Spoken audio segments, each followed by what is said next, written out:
Hello, AP Calc BC. This is Chapter 10, Topic 3. So we are modeling planar motion, velocity, acceleration, and speed. So we're doing some different applications of vectors. So by the end of this, you should be able to use vectors to model the motion of objects in a coordinate plane, use vectors to calculate an object's position, velocity, acceleration, direction, or speed. And you know these things, position, velocity, acceleration, direction, or speed, those are all related by integrals and derivatives. Okay? So for example 1, we have a plane that is flying due east at 400 miles per hour in still air. It encounters a 50 mile per hour tailwind that's acting in the direction of 60 degrees north of east. And so the plane holds its compass heading due east, but because of the wind acquires a new ground speed and direction. What are they? Okay, so we've got a lot of different things going on here. So what we can do,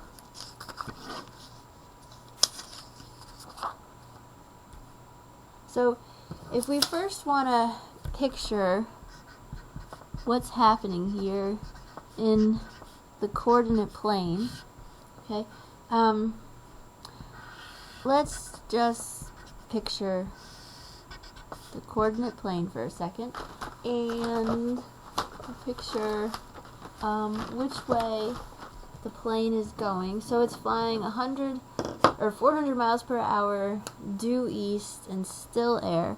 So the plane is intending to go this way, right? If we think about this as due east, due north, due south, and due west, and it's going 400 miles per hour. And then it encounters a 50 mile per hour tailwind that's acting in the direction 60 degrees north of east. Okay, so a tailwind means that it's pushing it from behind, so it's going in the same direction that the plane is going, but 60 degrees north of east. So that would be something like this, right? And then this angle would be 60 degrees, and the magnitude of this is 50. Obviously, that's not drawn to scale. So what the plane is going to do, the plane is intending to fly due east this way, but it's got this tailwind that's going to kind of shift it a little bit up away from due east. And so it's going to hold its compass heading, but now it's going to have a new ground speed and direction. So now it's going to be somewhere in the middle between the two, okay, with a new angle and a new speed. So that's the green arrow right there that you can kind of imagine what's happening there. So, and that's what we have to figure out is the new ground speed and direction of the plane.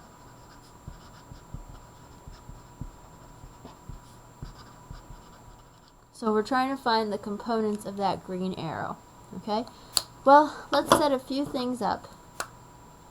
If we set vector u to be the velocity of the plane in still air, we could say that's the same thing as a vector with components of 400, 0. And then if we set vector v to be the velocity of the tailwind, we could say that has components of 50 cosine 60, 50 sine 60, right? And then if I go ahead and simplify this, well, that's just going to be the components of 25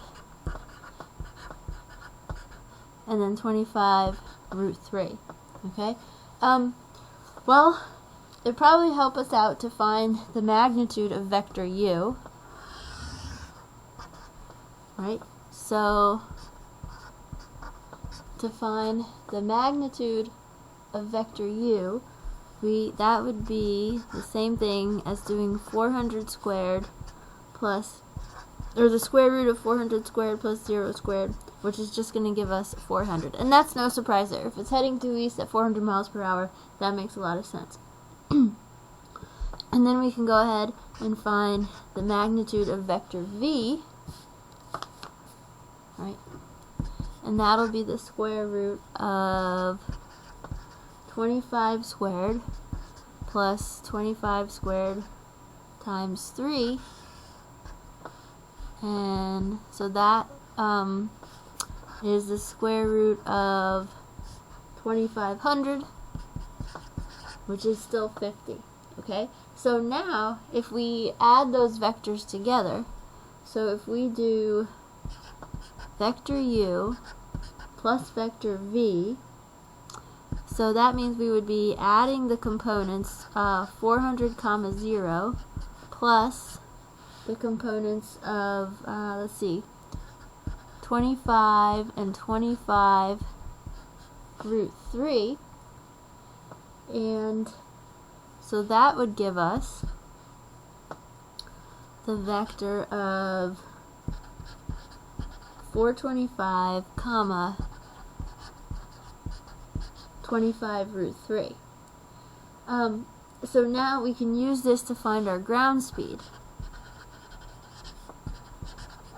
So the new ground speed of the plane is just going to be the magnitude of what we just figured out, the magnitude of our vector u plus v, and so that's going to be the square root of 425 squared plus 25 squared times 3, which is going to be the square root of 182,500, or approximately 427.2 miles per hour.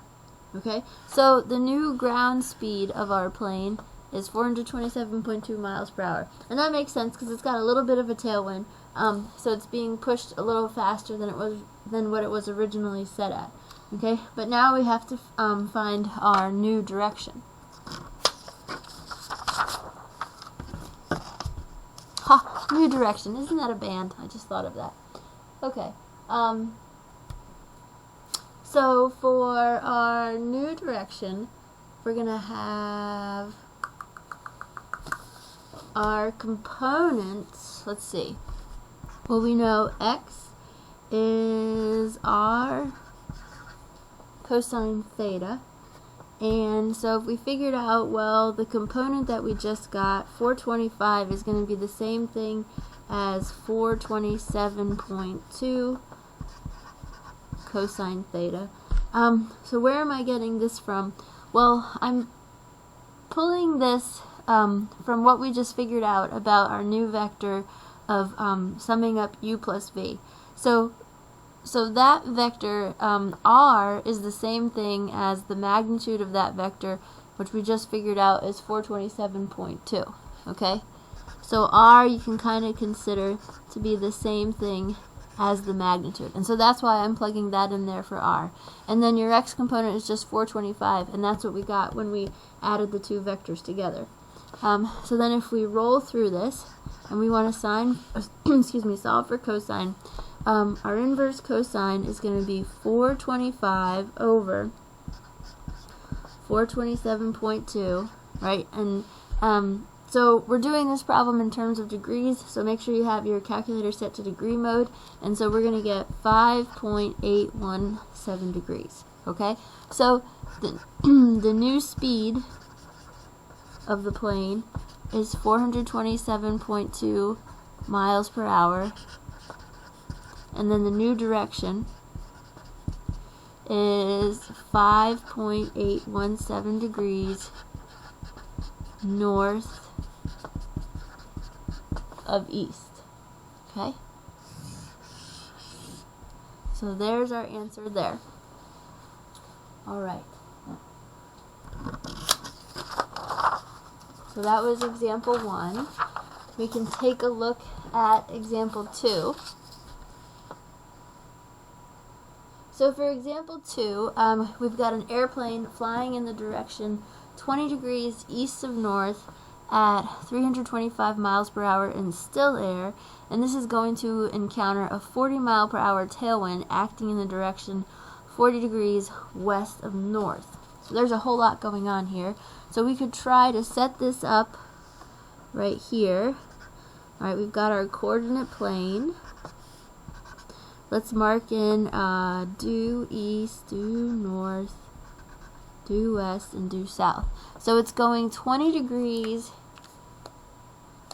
east of north, right?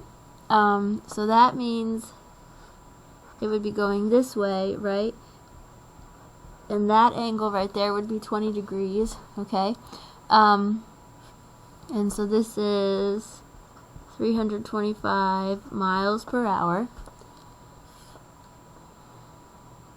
And then it encounters a 40 mile per hour tailwind acting in the direction 40 degrees west of north. So 40 degrees west of north is going to be this way.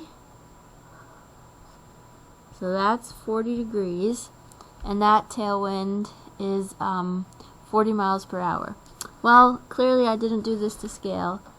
Let's see. Oh, and I've knocked the camera.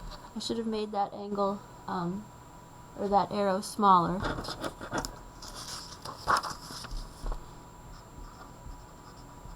Okay, but you can just kind of see the relative position of these angles. So the plane is starting out flying this way, and then there's some wind that's blowing this way, okay? And so what the wind is going to do is going to kind of shift the plane in this direction a little, more towards the west, okay? So the airplane maintains its compass heading, but because of the wind, it acquires a new ground speed and direction. So similar type of problem, and we have to figure out what those are. Now, the funny thing about the angles that they give you is they're off of north, which is, that's our typical 90 degrees or pi over 2, which is kind of a weird place to base our angles off of. So if we could use that if we wanted to, or we could go ahead and think about it from a more typical frame of reference. Right, so we've got east, north, west, and south, right? And so we could, well, the plane, if this is 20 degrees right here, then this has to be 70 degrees, and the wind, well, here's the wind, and so if this is 40 degrees, so then you would do 90 plus 40, and so then that angle is going to be 130 degrees, right? So you're dealing, so we could say,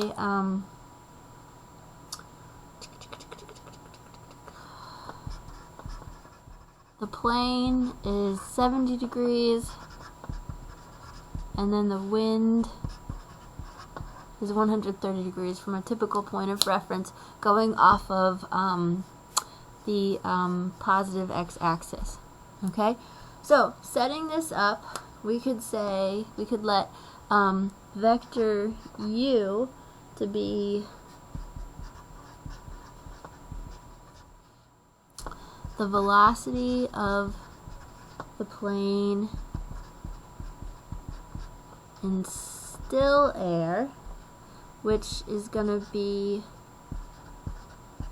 325 cosine 70, comma 325 sine 70. Okay, and then if you run through that and simplify that, you can get some decimal approximations for that, and that's going to be 111.157, comma 305.400.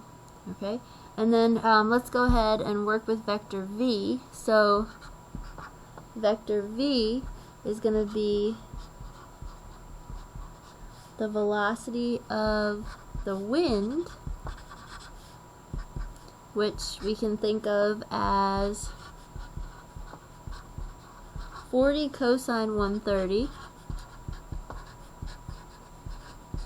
and then 40 sine 130, which is going to be negative 25.712, comma, and I'm running out of room, so 30.642.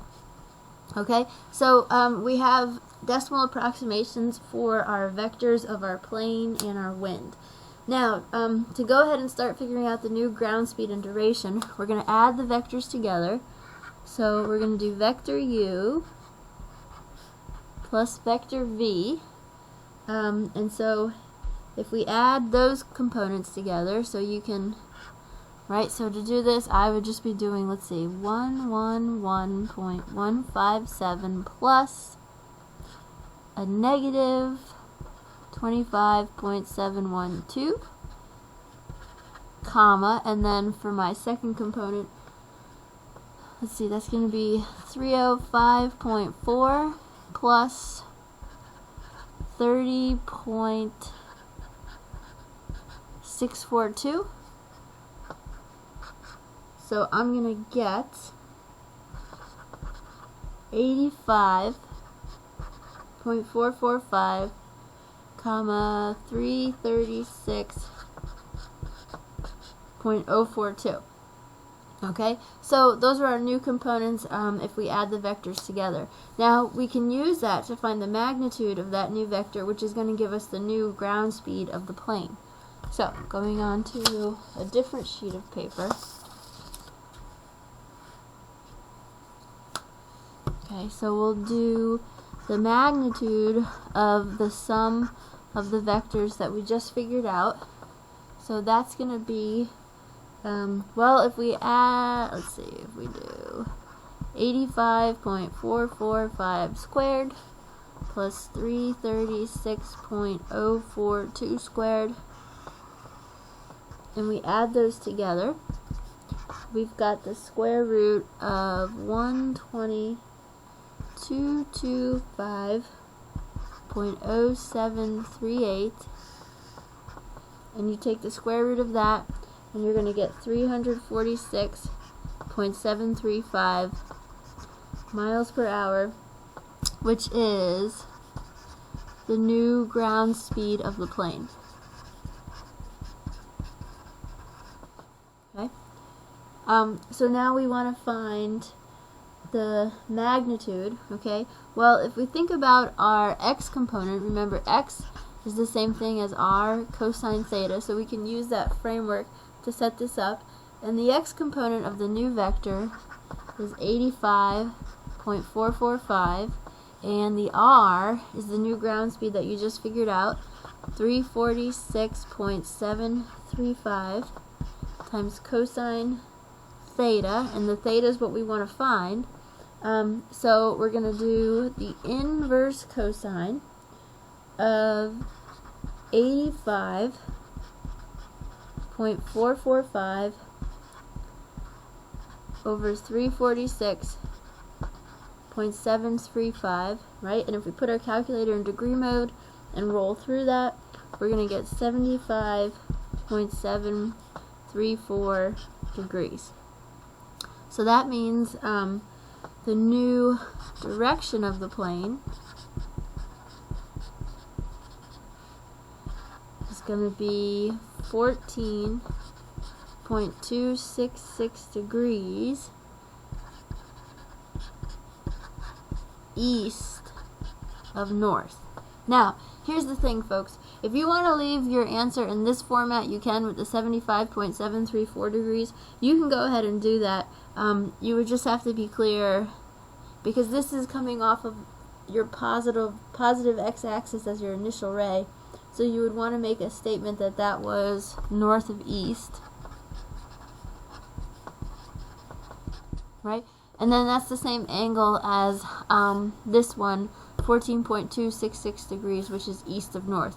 Both of these angles are the same thing, and you can give your answer in either format. The reason why I went ahead and changed it to 14.266 degrees is because the initial angles that we were given in the beginning of the problem were off of north, because they gave us the initial angles. It was 20 degrees east of north and 40 degrees west of north. So I was just trying to follow their format that they started at the very beginning. I would give you full credit for either answer. You don't have to change it. And if a problem like this came up as a free response on the AP, they would give you full credit for either one as well. So you just always want to be clear with directions, you know, which way you're going off of what cardinal direction. Okay? So, but either answer is perfectly clear. You just definitely want to give that phrase east of north or north of east. Alright, so those are the two answers for example 2. So then we can go ahead and roll into example 3.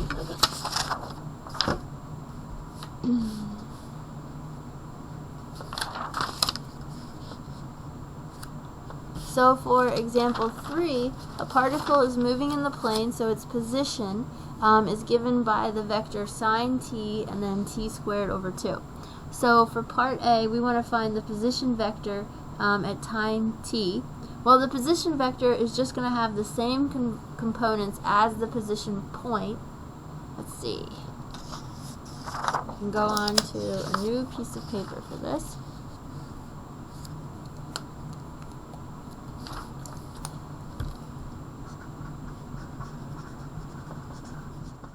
So this is example 3, part A. So we can start off by saying the position vector has the same components as the position point. So then your position vector would be the vector of sine t comma t squared over 2. Alright, and so for part B, they want the velocity vector of the particle at time t. So your velocity vector is just going to be the first derivative of your position vector. So that will be the vector with the components cosine t comma t. I just took the derivative of each component. For part C, we want to find the acceleration. Okay, and so the acceleration is just going to be your second derivative of position. Okay, so this is going to be negative sine t comma 1. Okay. Now for part D, they want us to describe the position and motion of the particle at time t equals 6. Okay, so for that, you can just, in a lot of cases, you can just plug 6 in for t with everything that you just found.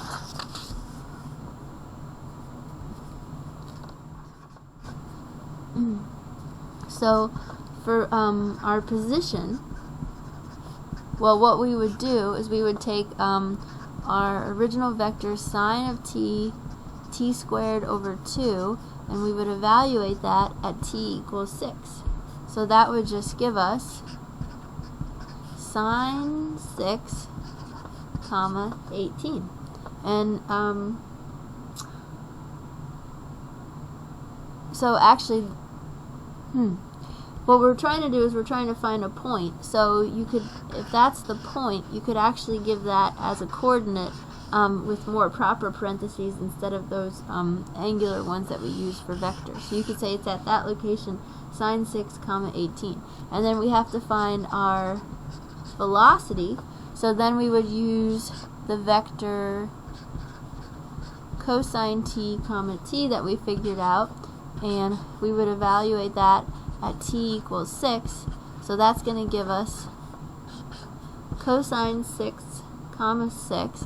And we can leave that as a vector, because if we leave that as a vector, well, that implies our direction and our magnitude, right? So we know our x component is cosine 6, so whatever that value is, and then our y component is 6. And then we have to find our acceleration. And so that's going to be our vector negative sine 6 comma 1 So we took the second derivative that we found, negative sine t, we evaluated it at 6. Now it makes sense that our y component is still 1, and the y component of that vector doesn't change for the acceleration no matter what. Because the thing is, your y component is kind of like your vertical component, and your vertical component is affected by gravity, which is going to be constant no matter what. Okay, so that makes sense that the vertical component of the acceleration vector is always going to be 1. Okay, so that's the piece for that. And that's the end of example 3. So the next thing that we have to look at is this slide that summarizes the different derivatives and the different things that we can say about velocity, speed, acceleration, and direction of motion. So if you've got some particle that's moving along a smooth curve in the plane, well, your position vector is just going to be whatever it's going to have to do with the original points that you're given. Your velocity vector is the first derivative. Your speed is going to be the magnitude of your velocity vector, and speed is scalar, so that's why it's absolute value. And then your acceleration will be the second derivative of your position vector. Okay, so the particle's direction of motion, or the direction vector, is going to be v divided by the absolute value of v. And so what that does is that cancels out your magnitude, and then that gives you a unit vector for whatever your angle of direction is. Okay? So if we take a look at example 4,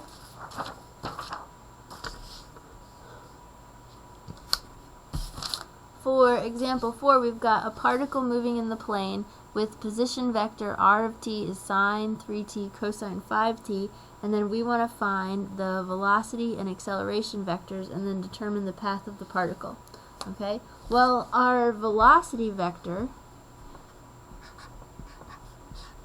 is just going to be the first derivative of our position vector, so that'll give us 3 cosine 3t, and then negative 5 sine 5t, right? And so I got that just by taking the first derivative of my position vector, okay?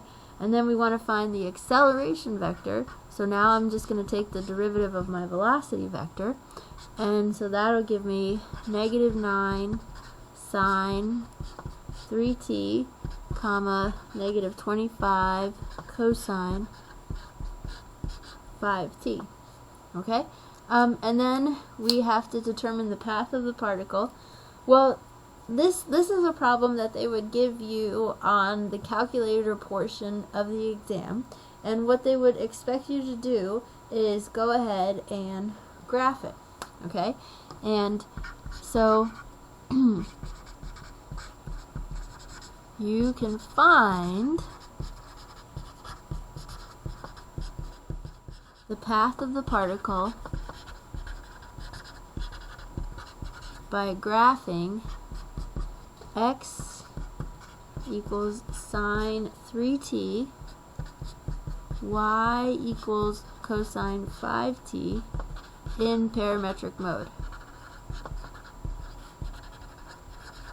Okay, you can go ahead and graph it in parametric mode, and that's what they're expecting you to do, is graph this on your calculator. This isn't something you do by hand. So then when you go and graph it in your calculator, you get something that looks like this, right? And so that's why this is a calculator question.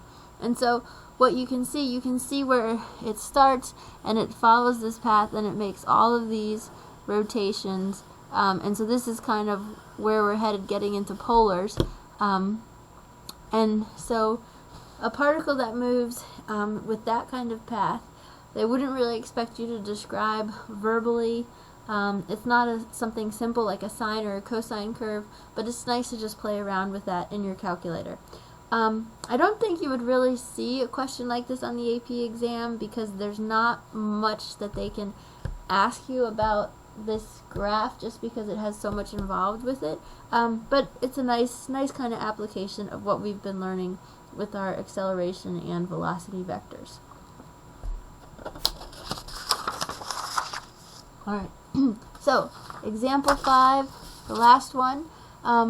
So we've got a particle that's moving in an elliptical path, so its position is going to be given by 4 sine t and then 2 cosine t. So we want to find the velocity and acceleration vectors, the velocity, acceleration, speed, and direction of motion at t equals pi over 4, sketch the path of the particle and show the velocity, and then does the particle travel clockwise or counterclockwise around the origin. Okay, so lots to figure out.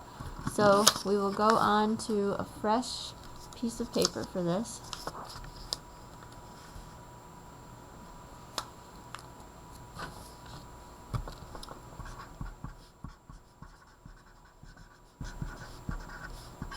Alright, so we started off with, let's see, the position was given to us as 4 sine t, 2 cosine t. So then we can say our velocity vector would just be the first derivative of that. So 4 cosine t, comma, negative 2 sine t, and then the acceleration vector would be the derivative of that, which would be negative 4 sine t, comma, negative 2 cosine t, right? So these are your answers to part A. Alright, now for part B, we want velocity, acceleration, and speed all at time t equals 4. Okay, so velocity at, or t equals pi over 4. At pi over 4, it's going to be 4 cosine pi over 4, comma, negative 2 sine pi over 4, which is just going to be 2 root 2, comma, negative root 2. Okay, and then our acceleration at time pi over 4 is going to be negative 4 sine pi over 4 and negative 2 cosine pi over 4, which is just going to be negative 2 root 2 and then negative root 2. Okay, the speed is going to be the absolute value of our velocity vector at pi over 4, which, if we take these components and plug them into our formula for that, for the magnitude of that, we'll have 2 root 2 squared plus a negative root 2, that's a negative, squared. And if we crank through all of that and simplify it, we're going to get root 10. Okay? And then they want us to find the direction of motion. Well, the direction of motion,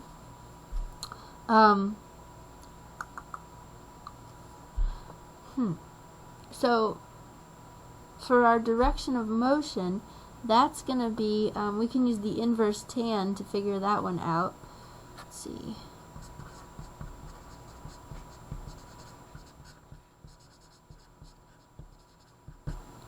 So the direction of motion is going to be the inverse tangent of negative root 2 over 2 root 2,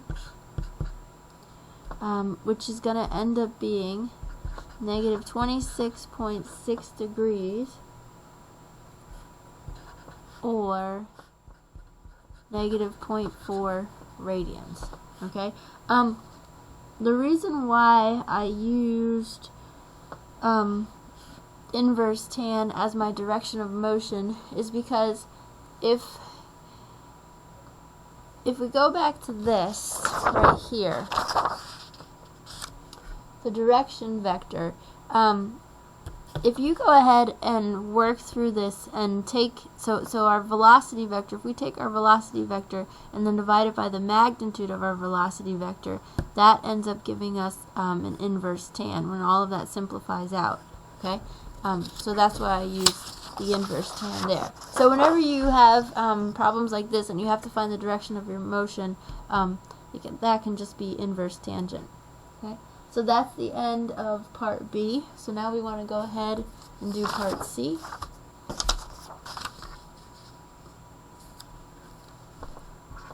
So for part C, we're going to sketch the path of the particle.